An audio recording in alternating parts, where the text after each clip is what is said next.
This channel does not promote any violent, harmful, or illegal activities. All content provided by this channel is meant for an educational purpose only. MDH chana masala এখন ছোলা হোক বা বরবটি দানা, সাদা চানা হোক বা কালো, সব রান্নাই হবে অসাধারণ। আপনাদের এই মুহূর্তে ব্রেকিং, বাংলাদেশের অগস্ট আন্দোলনকারী কাকদ্বীপের ভোটার ভাবুন, ওপার থেকে পড়তে এসে ফের বাংলাদেশে চলে গেছেন নিউটন দাস। তাও ভারতের ভোটার তালিকায় তার নাম রয়েছে। আরো একবার আপনাদেরকে জানাই, এই মুহূর্তে সবথেকে বড় খবর, বাংলাদেশের অগস্ট আন্দোলনকারী এই রাজ্যের কাকদ্বীপের ভোটার সে, ওপার থেকে পড়তে এসে ফের বাংলাদেশেও চলে গেছে সে। তাও ভারতের ভোটার তালিকায় তার নাম রয়েছে। এখানেই শেষ নয়, টিএমসিপির সুন্দরবন সাংগঠনিক জেলার সভাপতির সঙ্গেও বাংলাদেশি নিউটন দাসের ছবি ইতিমধ্যেই ভাইরাল হয়েছে। এই ব্যক্তি সম্পর্কে আর কি জানতে পারছি আমরা? নিউটন দাস আরো একটা চরিত্র এই মুহূর্তে আমরা পেলাম। টিভি9 বাংলা ব্রেক করছে এই মুহূর্তে। আরো জানাবো আপনাদের, আরো আপডেট দেবো আপনাদের। এই মুহূর্তে শুভেন্দু আমাদের সঙ্গে রয়েছেন, শুভেন্দুর সাথে কথা বলবো। শুভেন্দু, দেখো, কাকদ্বীপের স্বামী বিবেকানন্দ গ্রাম পঞ্চায়েতের দাসপাড়ার বাসিন্দা এই নিউটন দাসের দাদা তপন দাস, তিনি 2011-12 সালে চলে এসেছিলেন এই ভারতবর্ষে এবং তিনি প্রথম ভোটার তালিকায় নাম ওঠে এই তপন দাসের। এরপর পড়তে চলে দাদার পিছু পড়তে চলে এসেছিলেন এই লিটন দাস। সে কিন্তু নামখানের একটি স্কুলে পড়াশোনা করতেন এবং তারপর তার নাম ওঠে এই দেশের ভোটার তালিকায়। কিন্তু দেখা যাচ্ছে যে 2024 সালের আগস্টের আন্দোলন, বাংলাদেশে যে আন্দোলন হয়েছিল, সেই আন্দোলনে লিটন দাসের ছবি কিন্তু ভাইরাল হয়েছে। এবং এই লিটন দাস কাকদ্বীপের যে সমস্ত তৃণমূল ছাত্র পরিষদের বিভিন্ন অনুষ্ঠানে তার ছবি কিন্তু রয়েছে। এমনকি তার জন্মদিন পালন করতে দেখা যাচ্ছে সুন্দরবন সাংগঠনিক জেলার তৃণমূল ছাত্র পরিষদের সভাপতি দেবাশিস দাসকে। স্বভাবতই কিন্তু এখানেই প্রশ্ন, শাসক দলের একজন নেতা অর্থাৎ টিএমসিপির সুন্দরবন সাংগঠনিক জেলার সভাপতি, তার সঙ্গেও এই ব্যক্তির ছবি দেখা যাচ্ছে। জেলা নেতৃত্ব কি বলছে? আদৌ কিছু বলছে?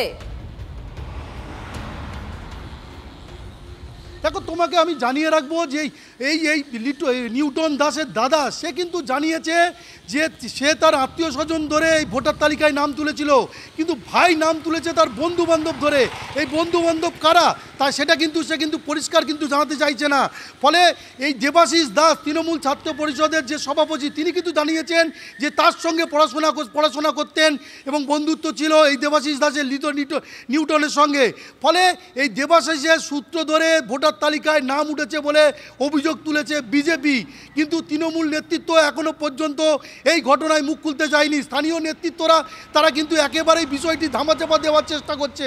ফলে গোটা বিষয়টি নিয়ে যেমন আলোড়ন তৈরি হয়েছে, ইতিমধ্যে অভিযোগ বক্তব্য অনুযায়ী এখনো পর্যন্ত শাসক দলের মানে জেলা নেতৃত্ব তারা বিষয়টিকে ধামাচাপা দিতে চাইছে। নিউটন দাসের যারা আত্মীয় কি বলছেন শুনুন। ও এসেছিল 2000 করোনার পরে এসেছিল, ঠিক আছে, আমার ছোটো ভাই হয়, ঠিক আছে। তো আসার পরে তো ওদের নামে জায়গা ছিল, ওরা জায়গা ভাগাভাগি করার পরে আর এখানে থাকে না, আমার সঙ্গে তেমন লিঙ্ক নেই, কোথায় থেকে জানি না, ঠিক আছে। এখন শুনতে পাচ্ছি মাঝে মধ্যে বন্ধুবান্ধবের কাছ থেকে শুনতে পাচ্ছি সে বাংলাদেশে থাকে। ওইখানকার ভোটার তো? হ্যাঁ, সে ওখানে যেহেতু আসে অবশ্যই তো ওখানকার ভোটার না, বাংলাদেশের ভোটার। সে যেহেতু বাংলাদেশের জন্ম, বাংলাদেশে যেহেতু সে বড় হচ্ছে, তো অবশ্যই বাংলাদেশের তো ভোটার হবে। আর এই রাজ্যেরও তো মানে আমাদের দেশেরও তো ভোটার। এখানে সে কী করে ভোটার করেছে সেটা আমি বলতে পারবো না। আমি কথা বলতে চাইবো তন্ময় প্রামাণিকের সঙ্গে। তন্ময়, কি করে সম্ভব হয় বাংলাদেশের নাগরিক সে এখানে ভারতে এলো এবং সবথেকে বড় বিষয় ভোটার তালিকায় নাম তোলা, যে ক্ষেত্রে আমরা জানি কিছু বেসিক নিয়ম থেকে থাকে, সেই নিয়মগুলো মানা হলো কিনা, যাচাই করা হয়েছে কিনা যে ভোটার তালিকায় তার নাম পর্যন্ত উঠে গেল? দেখো, এখানে সবচেয়ে মুশকিল যেটা হচ্ছে, তুমি যখন আইন মেনে কোনো একটা পরিচয়পত্র তৈরি করতে যাবে, তোমাকে 20 বার ফিরিয়ে দেবে সেই সরকারি অফিস। তুমি যদি গাড়ির কোনো কাগজপত্র করার জন্য আরটি অফিসে যাও, তোমাকে আমি চ্যালেঞ্জ করছি, কথা দিচ্ছি, 3 মাস 4 মাসে তুমি তোমার গাড়ির কোনো কাগজ করতে পারবে না যতক্ষণ না তুমি দালাল ধরছো। ঠিক একইভাবে আমাদের এখানে ভোটার কার্ডের যে কেন্দ্রগুলো রয়েছে, যারা ভোটার লিস্টের নাম তুলতে যান, সেখানে পলিটিক্যাল দলের নেতারা একদম গোল হয়ে বসে থাকেন, তাদের কর্মীরা বসে থাকেন। তুমি ভোটার লিস্টের নাম তুলতে গেলে তাদের শরণাপন্ন না হলে তোমাকে সরকারি অফিসারদের কাছে ঘেঁচতেই দেবে না। এইটা সিস্টেম হয়ে গেছে। টাকা দাও, তুমি যে কোনো পরিচয়পত্র পেয়ে যাবে। পাসপোর্ট পাবে, বার্থ সার্টিফিকেট পাবে, আধার কার্ড পাবে, প্যান কার্ড পাবে, ভোটার কার্ড পাবে, মানে তুমি স্কুলের সার্টিফিকেট পেয়ে যাবে। যাবতীয় সব কিছু এই রাজ্যে পাওয়া যায়, সেটা নতুন নয়। আমরা বারে বারে TV9 বাংলা সেই জিনিসটা দেখিয়ে আসছি। এখানে পঞ্চায়েত প্রধান বাংলাদেশি, হাজারবার অভিযোগ উঠেছে, দল কোনো ব্যবস্থা নেয়নি। সেটা নিয়ে হাইকোর্ট পর্যন্ত মামলা এলো। হাইকোর্ট এবার ডিএমকে বললেন আপনি কমিটি তৈরি করুন তদন্তের। মালদার ঘটনা, সুব্রতোষ যে খবর আমাদের ব্রেক করেছিল TV9 বাংলাতে, এক্সক্লুসিভলি ব্রেক করেছিল। তারপর হাইকোর্ট নির্দেশ দিল, ডিএম একটি কমিটি করলেন। সেই কমিটি দেখলো তার এসসি সার্টিফিকেট ঠিক না, তার বাবার নামের ঠিক নেই, মানে যাকে বাবার নাম দেখানো হয়েছিল। ঠিক একইভাবে দক্ষিণ 24 পরগনাতে বিভিন্ন জায়গা দিয়ে এই যে ইনফিল্ট্রেশন ঘটছে, এই যে অনুপ্রবেশ ঘটছে, সেখানে টাকা দিলেই পাওয়া যায়। আর শাসক দলের কর্মীদের একাংশের সঙ্গে যদি তুমি থেকে যাও, তাহলে তোমার নাম তোলাটা কোনো বিষয় না, কারণ তার ভোটার বাড়ছে, সে তাকে ভোট দেবে। পাশাপাশি তুমি জন্মদিনে কেক কাটতে দেখা যাচ্ছে। অর্থাৎ কতটা সম্পৃক্ত, কতটা কাছাকাছি, তাহলে এখানে তোমার কোথায় অসুবিধা? পঞ্চায়েত লিখে দেবে একটা বার্থ সার্টিফিকেট, তুমি এফিডেভিট করে দিলে, এরপর তুমি চলে গেলে ভোটার লিস্টে। তৃণমূল নেতা দেবাশিস দাস কি বলেছেন শুনবো আমরা। নিউটন দাস বাংলাদেশে ভোটার রয়েছে, অথচ এখানে কাকদ্বীপেও ভোটার। সেগুলো আমি বলতে পারবো না। এখানে কাকদ্বীপে যতটা ভোটার জানি না, ও দেবনগরে আমার সাথে পড়তো, এইটুকুনি ওকে চিনি। সেই হিসেবে ছোটবেলা থেকে বন্ধুত্ব ছিল, জন্মদিন ছিল তার এখানে কয়েক বছর আগে, তার কেক কাটা হয়েছিল, যেমন সব বন্ধুদের কাটি সেইভাবে কেক কাটা হয়েছিল। কিন্তু বিজেপি অভিযোগ করছে, বলছে যে আপনার নেতৃত্বে কাকদ্বীপে বেশ কিছু বাংলাদেশি ভোটার উঠেছে এবং সেই সংখ্যাটা অনেকটাই। যদি কেউ একটা জিনিসে প্রমাণ দিতে পারে, তাহলে আমি মানে নিজের থেকে যা বলে করবো, যদি কোথাও কোনো দূর পর্যন্ত আমার কোনো কানেকশন দিতে পারে। এই মুহূর্তে বিজেপি নেতা সজল ঘোষ আমাদের সঙ্গে রয়েছেন। সজল বাবু, দেখুন এর আগেও আমরা দেখেছি যে লাভলির খাতুনের মতো নামগুলো সামনে এসেছিল। এখন নতুন একটা নাম এলো, নিউটন দাস, যিনি এখানে পড়তে এসেছিলেন, বাংলাদেশে আবার চলেও গেছিলেন। এমনকি শুধু তাই নয়, অগাস্ট আন্দোলনকারীও সে, তার এখানে ভোটার কার্ড রয়েছে এবং তার যে ছবি আমরা দেখতে পাচ্ছি, সেই ছবি হচ্ছে টিএমসিপির সুন্দরবন সাংগঠনিক জেলার সভাপতির সঙ্গে। কিন্তু শাসক দলের কেউ নাকি কিছু জানেন না। কি বলবেন? জানবে না মানে? এটা তো সব চোরে চোরে মারছু তো ভাই। আগস্টে তো মমতা ব্যানার্জি বলেছিলেন না, যারা এখনো আসতে পারেননি তারা চলে আসুন। এই আগে এসছে না পরে এসছে, মমতা ব্যানার্জির আওয়াজ শুনে এসছে সেটা বলতে পারবো না। কিন্তু এটা তো পরিষ্কার যে এরা হচ্ছে কয়েনের এপিট আর ওপিট। মমতা বন্দ্যোপাধ্যায় তখন এই রাজ্যে তখনই ভোট হবে যখন বাংলাদেশেও ভোট হবে। দু রাজ্যে একসাথে ভোটের পরিকল্পনা কিসের জন্য, এটা আমরা বুঝতে কি আর বাকি আছে? নিশ্চিত থাকুন, দুটো এই রাজ্যেও পরিবর্তন হবে, ওই রাষ্ট্রেও পরিবর্তন হবে। মমতাও যাবে, ইউনূসও যাবে। এ দুটো একদম একসাথে লিখে রাখুন। এরম যে আরো কত হাজার কম বলে ফেললাম, এরম যে আরো কত লক্ষ লক্ষ বাংলাদেশি আমার দেশে ভোটার কার্ড, আধার কার্ড নিয়ে আপনার আমার পাড়ায় ঘুরে বেড়াচ্ছেন, আপনার এলাকায় ঘুরে বেড়াচ্ছেন, সেটা আপনি আমি কেউ বুঝতে পারছি না। সেটাই। সজলদা, অনেক ধন্যবাদ আপনাকে। এই মুহূর্তে দাঁড়িয়ে বড় খবর এবং TV9 বাংলার অন্তর্তদন্তে এই খবর সামনে এসেছে।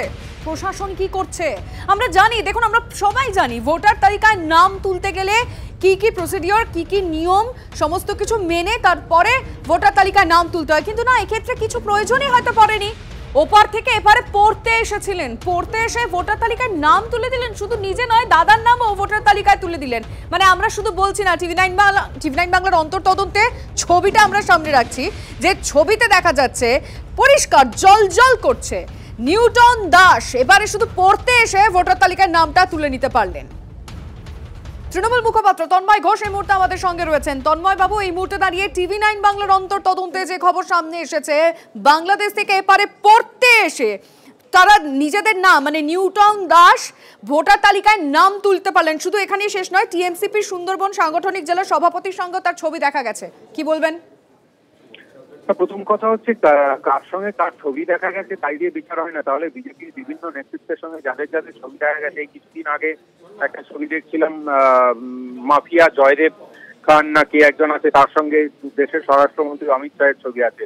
তার মানে অমিত শাহ মাফিয়া হয়ে গেছেন এটা প্রমাণ হয় না, বা যদি হয় তাহলে তো সেটা সাংঘাতিক ব্যাপার, এটা অন্য বিষয়। কিন্তু বাংলাদেশ থেকে একজন চলে আসছে বর্ডার পেরিয়ে, তাহলে বিএসএফ কি ভূমিকা? পড়তে এসেছিল, আর পড়তে আসলে তো ভিসা নিয়েই আসবে, বর্ডার পেরিয়ে সে আসেনি, সেখানে পড়তে এসেছিল। যখন ভিসা নিয়ে কেউ এসছে তখন তো সে নজরদারিতে আছে যে সে ভিসা নিয়ে আসছে, খুব স্বাভাবিকভাবেই তার উপর কেন্দ্রের স্বরাষ্ট্র মন্ত্রকের নজর থাকে। ভিসা তো স্বরাষ্ট্র মন্ত্রক, রাজ্য সরকার তো ভিসা দেয় না, যার ফলে তার নজর সে কোথায় যাচ্ছে না যাচ্ছে নিশ্চয়ই রাজ্য পুলিশের সঙ্গে কেন্দ্রের যে গোয়েন্দা বাহিনী তাদের যোগাযোগ থাকার পর সার্বিক এখানে এই বিষয় খুবই চিন্তার এবং ভয়ঙ্কর।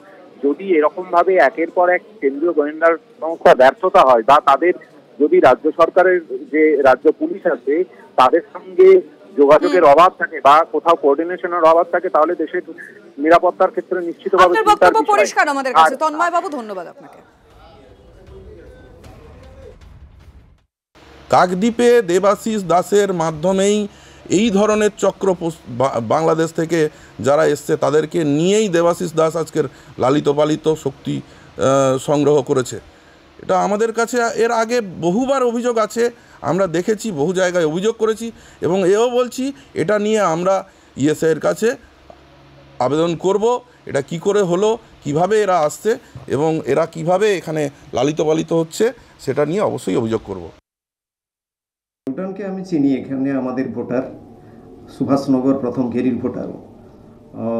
কয়েক বছর আগেই আমাদের সঙ্গে ভালোই সম্পর্ক ছিল, ছেলেটি ভীষণ ভালো, তার ব্যবহার আমাদেরকে মুগ্ধ করেছে। তপন দাস তার ভাই, ওর বাড়িতেই ও থাকতো এসে। আর এখানকার ভোটার এইটুকু ছাড়া আর আমরা কিছু জানতাম না। এখন আপনাদের থ্রু দিয়েই জানতে পারলাম যে বাংলাদেশে ওই আন্দোলনের সঙ্গে যুক্ত, সেটা তো আমরা জানি না ভালো করে, তবে ছবিতে আপনাদের এখানে দেখলাম। অবশ্যই খটকা লাগছে, কিভাবে ভোটার হলো, তার কাগজপত্র, রিকুইজিট পেপারস কিভাবে এলো, এইটাতে অবশ্যই কিভাবে এর তদন্ত যদি হয় বা তাতে আমার কোনো আপত্তি নেই। ডুয়ার্সের চা বলয় ফের অশনি সংকেত, বন্ধ হয়ে গেল আলিপুরদুয়ারের তুরতুরি চা বাগান। কাজ হারালেন 501 জন শ্রমিক। রাতের অন্ধকারে সাসপেনশন অফ ওয়ার্কের নোটিশ ঝুলিয়ে উধাও মালিক পক্ষ। আগেও এই বাগান 3 বার বন্ধ হয়েছিল। অনেক টালবাহানার পর গত বছর বাগানটি খোলে। চিকিৎসার গাফিলতিতে রোগী মৃত্যুর অভিযোগ, উত্তেজনা দাসপুরে। ঘটনাস্থলে পুলিশ। দিন কয়েক আগে পেটে ব্যথা নিয়ে নার্সিংহোমে ভর্তি হন এক ব্যক্তি। গল ব্লাডারে স্টোন বলে অপারেশন হয় তার। অস্ত্রোপচারের পর আরও অসুস্থ হয়ে পড়েন ওই ব্যক্তি। রেফার করা হয় কলকাতার এক নার্সিংহোমে, সেখানেই মৃত্যু হয় তার। অপারেশনের সময়ই গাফিলতির অভিযোগ পরিবারের। অনুব্রত মণ্ডল নিয়ে সবটাই দল দেখছে, মন্তব্য বীরভূমের তৃণমূল সাংসদ শতাব্দী রায়।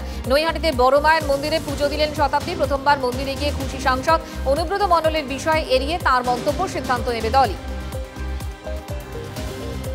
চিপসের প্যাকেটের আড়ালে মোষ পাচার, গ্রেফতার 4। চোপড়ায় 27 নম্বর জাতীয় সড়কের ঘটনা। চিপস বোঝাই লরি আটক করে পুলিশ। আর ডালা খুলে প্যাকেটের পিছন থেকে 20টি মোষ উদ্ধার করে পুলিশ। বিহার থেকে আসাম পাচারের চেষ্টা হচ্ছিল ওই মোষগুলিকে।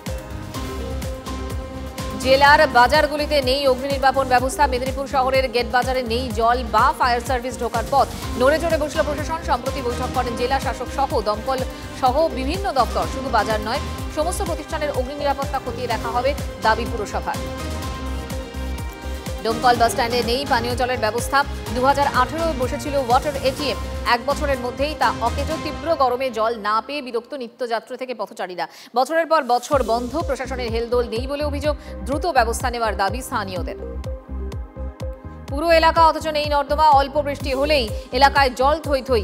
এ ছবি বালুরঘাটের 15 নম্বর ওয়ার্ডের। 2019 থেকে পুরসভার অন্তর্ভুক্ত হলেও আজও এই ওয়ার্ডের রাস্তাঘাট, নিকাশি ব্যবস্থা কিছুই হয়নি। রাস্তা নিচু থাকায় প্রায়ই জল জমে। দ্রুত ব্যবস্থা না নিলে বড় আন্দোলনের হুঁশিয়ারি বাসিন্দাদের। পাহাড় থেকে সমুদ্র এবার এক বাসে। উত্তরবঙ্গের 6 জেলা শহর থেকে দীঘা পর্যন্ত শুরু ভলভো বাস সার্ভিস। ভিড় বাড়ছে দীঘার জগন্নাথ ধামে। ট্রেনেও টিকিটের আকাল, তাই এবার সরাসরি মিলবে এসি বাস। নিরাপত্তায় জেলা শাসকদের নির্দেশ দেওয়া হয়েছে। যদি এমডিএচ কিচেন কিং কিচেনে থাকি তো আমরা যা ইচ্ছে তৈরি করতে পারি। বেগুনের ভর্তা, আলু কপি, ভিন্ডি মশলা, আরো অনেক কিছু। MDH